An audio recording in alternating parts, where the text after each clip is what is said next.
Starbucks tak perlu bayar mahal pun, sebab korang sendiri yang tolong promote tanpa korang sedar. Ramai ingat dia tulis nama sebab nak elak dari tersalah order.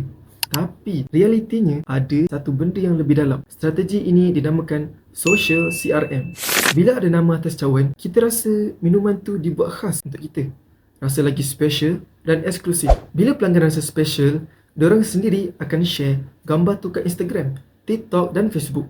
Lagi-lagi kalau nama korang tersalah eja.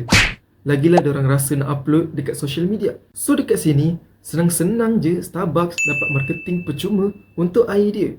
Bila ada nama sendiri atas cup, otak kita automatik rasa ownership. Macam minuman tu betul-betul milik kita. Ini buat kita lebih cenderung untuk datang beli lagi. Nampak macam small gesture, tapi sebenarnya kesan dia besar weh. Inilah contoh macam mana satu teknik yang simple tapi sebenarnya sangat powerful. Nak lagi konten-konten marketing macam ni?